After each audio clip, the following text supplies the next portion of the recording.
This whole record for me is all about taking risks. I think it's a risk being a drummer, man, and putting out a record. You know, like the industry is not necessarily looking for the next drummer record.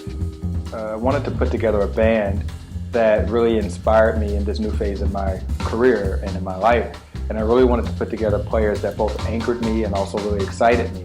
So when I thought about who's my anchor, I started with Ruben Rogers, who I've loved for many years, and we've made a bunch of records together. It's always a pleasure to play with my brother. I mean, his time is strong, his pocket is, you know, groovy, his swing is greasy. Then the next player that excited me is this new young talent, Joel Walsh, who is just unbelievable. This record for me really is centered around their two personalities musically and me wanting to really take risks with what we could do with just the three of us.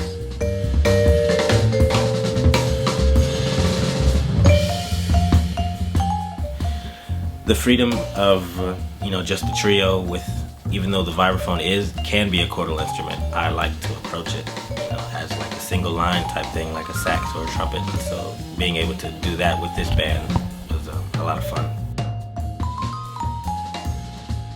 When I thought about the record and the instrumentation, I first just thought about their personality. Joel to me is just this fireball of a musician who is just this perfect blend of traditional and just modern, and same thing with Ruben. And so when I put it together, I was like, oh yeah, I guess they are. I guess it is vibes and bass. He's a great leader. He's very articulate. He knows when to ask of certain things, and he also knows when not to ask and just let the music be.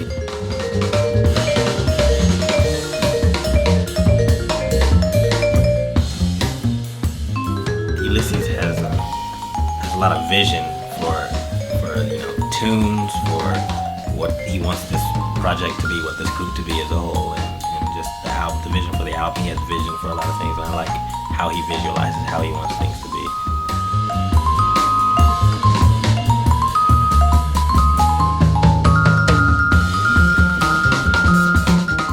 I got to this new phase where I was like, man, I really want to make a record that even moves me in a different way. And so the first thing I thought about was I needed to get a producer. So Keith Whitty is a guy, he and I have been producing, kind of co-producing projects with other people. It's been such a pleasure to share in that process with him and have him bring me in as a real brother in the process and a partner, and just to work together on something like that.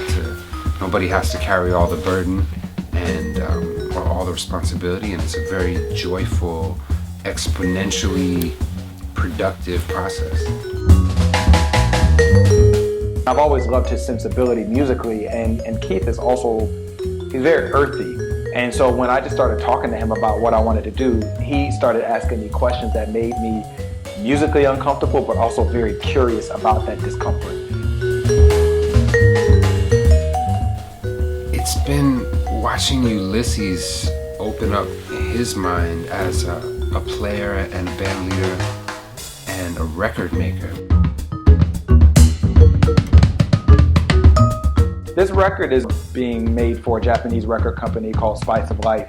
And so when I approached the label about this new album, I knew that I wanted to have Farewell to Dogma. He approached me to write lyrics to a song of one of his mentors, Mark Miller, called Farewell to Dogma. And he then entrusted me with the task of adding lyrics to this incredible song with such an airy and so like an open-ended kind of title, Farewell to Dogma. He sounds so beautiful, and the lyric he wrote was so great. It's gonna be a nomadic experience. You're gonna feel like you're traveling to a different world because there's so many sound palettes that he's using. It's gonna be a good time. This new record is representative of who I am and where I'm at this moment in time, and I'm excited about that being represented in the world. The vibe is that. It's really like, what can you do in this little trio? And they did a lot.